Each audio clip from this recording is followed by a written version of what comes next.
Guys, अगर आप भी डीमार्ट अकाउंट ओपन करना चाहते हो और शेयर बाई और सेल करना चाहते हो तो ये वीडियो आपके लिए है। इस वीडियो में डीमार्ट अकाउंट ओपन करने का A to Z प्रोसेस बताऊंगा। तो गाइस, वीडियो को एंड तक देखनी है जिससे किसी प्रकार कंफ्यूजन हो और आसानी से आप डीमार्ट अकाउंट को ओपन कर पाओगे और शेयर बाई और सेल भी कर पाओगे। चलिए गाइस, वीडियो को स्टार्ट करते हैं और जान लेते हैं किस प्रकार से आप डीमार्ट अकाउंट को ओपन कर सकते हैं। वीडियो शुरू करने से पहले टेक्निकल और एजुकेशनल ट्रस्टेड अपडेट के लिए लर्न विथ माय चैनल को सब्सक्राइब करें और साथ में बेल को प्रेस कर दीजिए। तो गाइस, सबसे पहले आपको बता दूं कि डीमार्ट अकाउंट को जो ओपन करने का जो प्रोसेस है ऑफलाइन और ऑनलाइन दोनों ही मौजूद है। पर अगर डीमार्ट अकाउंट को आप क्लोज करना चाहते हो तो ओनली ऑफलाइन प्रोसेस से ही आप क्लोज कर पाओगे। तो सिंपली गाइस, अगर डीमार्ट अकाउंट को आप ओपन करते हो तो ऑफलाइन प्रोसेस अगर ओपन करते हो तो आपको आइडिया हो जाएगा किस प्रकार से डीमार्ट अकाउंट को ऑफलाइन प्रोसेस से क्लोज कर पाओगे। तो सिंपली सबसे पहले आपको एक PDF को डाउनलोड करनी होती है। तो यहाँ पे आपको डीमार्ट अकाउंट को ओपन करने के लिए एक PDF को डाउनलोड कर लीजिए जो 23 पन्ने का होंगे। तो सिंपली सबसे जो पहला पन्ना है वो यहाँ पे आपको शो कर रहा है। ऊपर में ग्रो इक्विटी जो ट्रेंडिंग है डीमार्ट अकाउंट ओपनिंग फॉर्म है। तो ये KYC जो है यहाँ पे KYC फॉर्म है। तो यहाँ पे how to fill up this form का जो ऑप्शन दिया गया है तो यहाँ पे टोटली दिखाया गया है कि इस signature clearly using blue pen और black pen in all ball pens. Box में आप सिग्नेचर करनी है और यहाँ पे जितने सारे नियम दिए गए हैं और कौन से जो एड्रेस है यहाँ पे जो आपको सेंड करनी है वो भी दे दिया गया है। और इसके बाद in case any issue of inform provide for kindly contact growin.com से दे दिया गया है। तो यहाँ पे सिंपली जो दे दिया गया है कि आपको ब्लू और ब्लैक पेन से ही आपको यहाँ पे सिग्नेचर करनी है, जिससे आपको ये रूल है आपका जो ग्रो एप्लीकेशन का। तो सिंपली आपको उसी से ही करनी है। उसके बाद क्या से यहाँ पे आता है equity trending and DMart account form. तो यहाँ पे कौन से जो फॉर्म है और कितने नंबर का जो फॉर्म है किस काम के आते हैं वो सारे यहाँ पे दिए गए हैं। तो आपको यहाँ पे एक बार देख लेनी जिससे आपको आइडिया हो जाएगा। तो अकाउंट ओपनिंग जो फॉर्म है यहाँ पे 3 से 5 नंबर का आता है और यहाँ पे ट्राफिक जो सीट है वो 6 नंबर का आता है। और डिमांड अकाउंट फॉर्म है जो है आपको 12 से 13 जो आता है पत्ते का आता है। उसके बाद यहाँ पे राइट एंड ऑब्लिगेशन का है जो, तो यहाँ पे नेक्स्ट A2 का आता है। तो यहाँ पे इस तरह का बहुत सारे फॉर्म है तो मैं टोटल नहीं बता सकता। तो आपको देख लेनी है इस फॉर्म को, इस PDF को डाउनलोड करने के बाद। उसके बाद KYC form attach for bottom. तो क्या क्या आपको अटैच करनी है वो भी यहाँ पे दे दिया गया है। तो मेरा KYC के साथ जो भी अटैच है अभी फ़िलहाल में तो ऊपर में शो कर रहा है। जो मैं म्यूचुअल फंड अकाउंट जब ओपन किया तो वो सारे यहाँ पे KYC शो कर रहा है। तो गाइस, उसके बाद यहाँ पे ई डीलिंग जो है यहाँ पे थ्रू स्टॉक ब्रोकर। तो क्या क्या ऑप्शन में है तो यहाँ पे नेम ऑफ द ब्रोकर है तो यहाँ पे नील दिया गया है। और यहाँ पे क्लाइंट कोड है तो वो भी अभी क्लाइंट कोड यहाँ पे 0 दिया गया है, नील है वो। उसके बाद यहाँ वेबसाइट है तो ये नील है। उसके नीचे में इसका गाइस छोड़ देनी है। उसके बाद यहाँ पे इंट्रोड्यूसर डिटेल्स दे दिया गया है। तो यहाँ पे नेम ऑफ इंट्रोड्यूसर तो यहाँ पे भी नील छोड़ देनी है और यहाँ फ़ोन नंबर भी वो भी छोड़ देनी है। उसके नीचे ही गाइस यहाँ पे एक्सचेंज अगर सेगमेंट का दिया गया ट्रेंडिंग प्रेफरेंस एक्सपीरियंस। तो यहाँ पे आपका जो भी एक्सपीरियंस है यहाँ पे BSc NSC का उसको यहाँ पे आपको डाल देनी है। तो यहाँ पे आपको सिग्नेचर करनी है। कैश एंड FO का दिया गया है तो आपको यहाँ पर सिग्नेचर करनी है। और यहाँ पे NSC BSc के आपको जो भी एक्सपीरियंस है आपको यहाँ पर डाल देनी है। उसके बाद गैस यहाँ पे एडिशनल जो है एडिशनल में दिया गया है। तो एडिशनल में यहाँ बहुत सारा टिक मार्किंग करनी है। तो यहाँ पर आपको पढ़नी है। आई नॉमिनीज में आप किसी को नॉमिनी में रखना चाहते हो यहाँ पर टिक मार्किंग कर सकते हैं। उसके नीचे में आनी है गाइस, यहाँ पे आपको सिग्नेचर कर देनी है। तो यहाँ पास में ही बेंगलोर दे दिया, कर्नाटक का, और आपका नाम दे दिया रहेगा। आपका जो भी म्यूचुअल फंड का जो नाम जो एप्लीकेशन का नाम है एप्लीकेशन जो है उनका नाम है और यहाँ पे सिग्नेचर का ऑप्शन देगा तो आपको यहाँ पे सिग्नेचर कर देनी है। उसका नेक्स्ट पेज में आनी है और यहाँ पे जो आपको इक्विटी डिलीवरी जो 0 ब्रोकेज है और क्या क्या जो आपको चार्जेस है वो सारे लगेंगे और यहाँ पे टोटल डिटेल्स में दिया हुआ है। तो आपको इसको ज़रूरी है कि आपको एक बार देख लेनी है और अच्छा से आपको रीड कर लेनी है जिससे किसी प्रकार का आप कन्फ्यूजन ना हो। तो यहाँ पे इक्विटी एंड रेट जो है 20 रुपीज़ है पर एक एग्जीक्यूटिव ऑर्डर जो है 1% order value which ever lower है। तो यहाँ पे फ्यूचर के लिए जो है आपको 20 रुपीज़ पर एग्जीक्यूटिव ऑर्डर तो 1% ऑर्डर विच एवर लॉवर है। उसको ऑप्शन का जो है वो 20 रुपीज़ का है पर एग्जीक्यूटिव ऑर्डर है। तो इस प्रकार से टोटल यहाँ पे पढ़ लेनी है। और यहाँ पे अकाउंट मेंटेनेंस चार्जेस है 75 रुपये प्लस GST पर क्वार्टरली है। तो यहाँ मतलब क्वार्टरली मतलब कि आपका ये 3 महीने में या 6 महीने का। तो यहाँ पे गैस DP ट्रांजेक्शन चार्जेस जो दिया है वो भी दे दिया गया है। तो यहाँ पे बाई का है 0 दे दिया गया है और सेल का यहाँ पे इतना % का दे दिया गया 8 प्लस 5% CDSL चार्जेस है। तो इसको भी आपको देख लेनी है और नीचे में यहाँ पे गैस सिग्नेचर कर देनी है।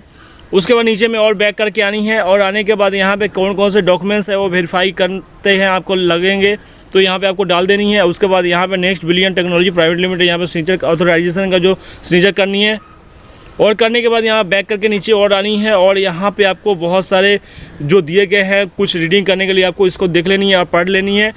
उसके बाद यहाँ पे कुछ टिक करके नहीं है, तो I request you to settle by fund of secure amount, तो यहाँ पे से सिग्नेचर साइन मार का चिन्ह दिया गया, तो आपको यहाँ पर छोड़ देनी है। उसके बाद और भी बैक करके नीचे गाइस आनी है, और उसके नीचे में यहाँ पे गाइस सिग्नेचर का ऑप्शन दिया गया है, तो यहाँ पे डेट है सामने में और नाम है, और यहाँ पे कर्नाटका का ऑप्शन दिया है, तो यहाँ पे आपको सिग्नेचर करनी है। और उसके बाद नीचे में यहाँ पे मोबाइल नंबर, ईमेल डिटेल्स दिया गया है, तो आपका जो भी पैन नंबर और आपका जो भी मेल आईडी, जो मोबाइल नंबर जो दिया गया है म्यूचुअल फंड में, उसी को यहाँ पे शो किया जा रहा है। तो यहाँ पे उसके नीचे में ही आपको सिग्नेचर कर देनी है, जो आपका डीमैट अकाउंट को सारा अटैच कर दिया जाएगा। उसके बाद ही नीचे में आनी है, और उसके बाद यहाँ पे कुछ यहाँ पे दिया गया है, जो आपका एक्नॉलेजमेंट दिया गया है, तो यहाँ पे रिस्क डिक्लेयर डॉक्यूमेंट्स है, जो क्या क्या डॉक्यूमेंट्स है वो सारे अभी यहाँ पे क्लियरफाई किया गया है। और यहाँ पे I also confirm that I receive relevant clarification any where to require to official of the next billion technology private limited. उसके बाद यहाँ पे सिग्नेचर कर देनी है। उसके यहाँ पे डेट ऑलरेडी दिया हुआ है, तो डेट देने की आवश्यकता नहीं है। उसके बाद ही आप 12वें पेज में आ जाएंगे। उसके बाद यहाँ पे अब आप फर्स्ट होल्डर है, उसके बाद अगर सेकंड होल्डर कोई है तो उसका नाम देनी है, थर्ड होल्डर है तो उसका भी नाम देनी है। यहाँ पे अगर नहीं है तो आपको नीचे में आनी है, और यहाँ पे इंडिविजुअल है तो आप इंडिविजुअल में ही रहने देनी है। और यहाँ पे फॉरेन नेशनल है तो आपकी फॉरेन है तो यहाँ पे आपको दे देनी है, अगर नहीं है तो नो कर देनी है। उसके बाद यहाँ पे गार्जियन नेम है आपका, तो गार्जियन नाम डाल देनी है। उसके बाद यहाँ पे जो पैन नंबर डाल देनी है, उसका रिलेशनशिप है तो रिलेशनशिप डाल देनी है। उसके बाद नीचे में आनी है, और यहाँ पे ऑथराइज क्रेडिट पर क्लिक करनी है, और यहाँ पे सेबी का रेगुलेशन पे है मंथली है, तो उसके ऊपर सिग्नेचर साइन का चिन्ह दिया गया है, तो उसका ऊपर क्लिक, इसको अब वो देख लेनी है। यहाँ पे स्टैंडिंग इंस्ट्रक्शन है, जो आपको इंस्ट्रक्शन जो आपको डीमैट अकाउंट ओपन करने के बाद आपको फॉलो करनी होती है, वो सारे इंस्ट्रक्शन यहाँ पे दिए गए हैं, तो इन इंस्ट्रक्शन को आपको देख लेनी है एक बार। उसके बाद यहाँ पे नीचे में यहाँ सिग्नेचर करनी है। सिग्नेचर करने के बाद आपको यहाँ पे बैक में आनी है, और नीचे में स्क्रॉल करके नीचे आनी है, और यहाँ पे गाइस बहुत सारे ऑप्शन दिया गया है। Optional from issue and DS bouquet, तो यहाँ पे इसको रीड करनी है। रीड करने के बाद यहाँ पे ऑप्शनल में या ऑप्शनल 2 में यहाँ पे साइन या टिक करनी है। उसके बाद नीचे में आनी है, और यहाँ पर अपना नाम सिग्नेचर जरूर करनी है। तो गाइस आपको जो भी सिग्नेचर जरूर करनी है, और यहाँ पर ऊपर में रीड करनी है। रीड करने के बाद यहाँ पे आपको लगता है कि ये ज़रूरत का है, मैं तो टिक करनी है, अगर नहीं तो आपको टिक नहीं करनी है। उसके बाद गाइस यहाँ पे इस पर सिग्नेचर का जो दिया गया था आप लोग सिग्नेचर कर सकते हैं। जो भी आपको सिग्नेचर है तो यहाँ पर सिग्नेचर कर दीजिए। उसके बाद KYC KRA फॉर्म जो है आपको यहाँ पर पैन नंबर दिया गया, तो यहाँ KYC नंबर दिया गया देना है, और अपडेट यहाँ दे देनी है। अगर पैन नंबर नहीं देना है, उसका नाम यहाँ पर आपका फादर का नाम सारे यहाँ शो करे, आपका टोटल डिटेल्स शो करे, आपका फोटो और यहाँ पे सारे शो कर रहा है। आप कौन कौन से डॉक्यूमेंट्स आप सेंड करेंगे वो भी यहाँ पर ड्राइविंग लाइसेंस हुआ, पासपोर्ट, आधार कार्ड, वोटर कार्ड, और सारे जो है यहाँ पर टिक मार्किंग करनी है। और करने के बाद यहाँ पे एक्सपायरी डेट, पासपोर्ट साइज का एक्सपायरी डेट जो भी है तो यहाँ पर डाल देनी है, और आइडेंटिफिकेशन जो नंबर है उसको भी यहाँ पर सामने में डाल देनी है। डालने के बाद फिर स्क्रॉल कर नीचे आनी है। आपका एड्रेस दिया रहेगा, तो आपको एड्रेस के नीचे में अगर एड्रेस 2, 3 या जो भी है डिस्ट्रिक्ट है तो आपको वहाँ पे डाल देनी है। उसके बाद गाइस नीचे में डिस्ट्रिक्ट का डिस्ट्रिक्ट डाल देनी है, उसका पिन नंबर को दिया हुआ है। उसके बाद नीचे में ही आपको रेसिडेंशियल को चूज कर लेनी है, और वोटर ID कार्ड है या आप जो भी देना चाहते हैं उसका आधार कार्ड उसको भी डाल देनी है। डालने के बाद स्क्रॉल कर नीचे आनी है, और उसके बाद यहाँ पर सिग्नेचर कर देनी है।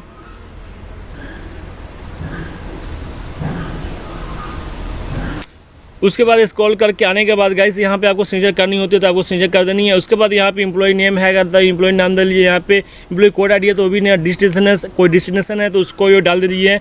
एम्प्लॉय सिग्नेचर भी डाल देनी है।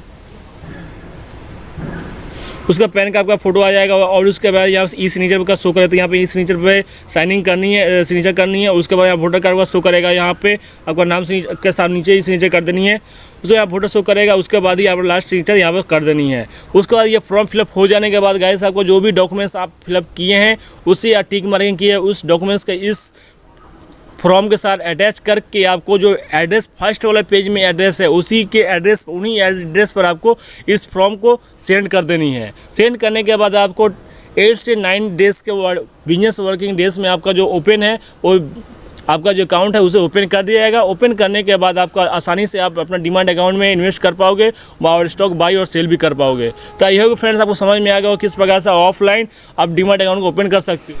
और ऐसे ट्रस्ट एंड वीडियो के लिए चैनल सब्सक्राइब करना भूलें। मिलते हैं नेक्स्ट वीडियो में, तब तक टेक केयर, जय हिंद।